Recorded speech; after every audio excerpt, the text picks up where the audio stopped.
నేను assembly document మీ ముందు పెట్టబోతా ఉన్నా. ఇది మొన్న పోయిన అసెంబ్లీ సెషన్లో జనవరి 2026. ఇది this answer is approved by honourable chief minister కింద చూడండి.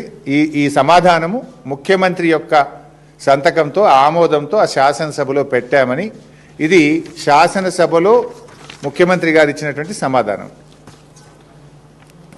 Question number 1363.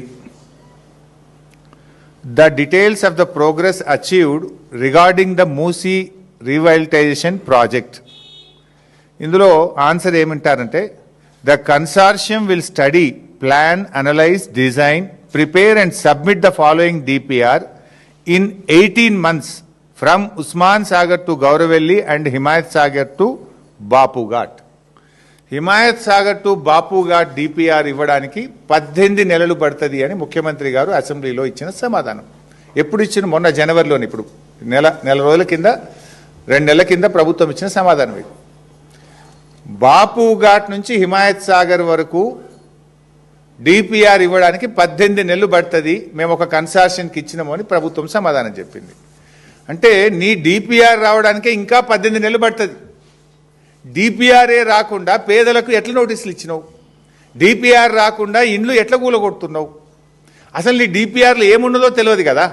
డిపిఆర్ ఏమనిస్తుంది ఏజెన్సీ? ఎంత బఫర్ ఉండాలి, ఎట్లా గాంధీ స్టాచ్యూ కట్టాలి, ఎంత దూరం ల్యాండ్ ఎక్వైర్ చేయాలి, అవన్నీ బేసిక్ థింగ్స్ ఎక్కడొస్తాయి? డిపిఆర్లో వస్తాయి. There is no DPR at all. DPR రావడానికే 18 నెలలు పడుతుంది అని అసెంబ్లీలో నువ్వే సమాధానం చెప్పినవు. డిపిఆర్ లేకుండా ఎందుకు పేదలకు నోటీసులు ఇచ్చినావు? ఎట్లా, ఏ బేసిస్లో నోటీసులు ఇచ్చినావు? డిపిఆర్ఏ లేకుండా 10,017 ఇండ్లు కూలుస్తాము అని గెజిట్ నోటిఫికేషన్ ఎట్లా ఇచ్చినావు? వితౌట్ డిపిఆర్ నువ్వు ఈ నంబర్ ఎట్లొచ్చింది? 10,017 ఇండ్లు కూలుస్తాము అనే నంబర్ ఎట్లొచ్చింది వితౌట్ డిపిఆర్? దీనికి సమాధానం చెప్పాలి. నీ డిపిఆర్ 18 నెలలకు వచ్చేది ఉంటే ఇప్పుడే ఆ పేదలకు ఎందుకు నోటీసులు ఇస్తున్నావు? ఎందుకు బుల్డోజర్లు పంపుతున్నావు? ఎందుకు ఆ ప్రజలకు నిద్ర లేకుండా చేస్తున్నావు? ఎందుకు ఆ పేదల ఇండ్లు చాదర్ఘాట్లో 300 ఇండ్లు కూల్చినావు? దీనికి సమాధానం చెప్పు. This is my question number 1.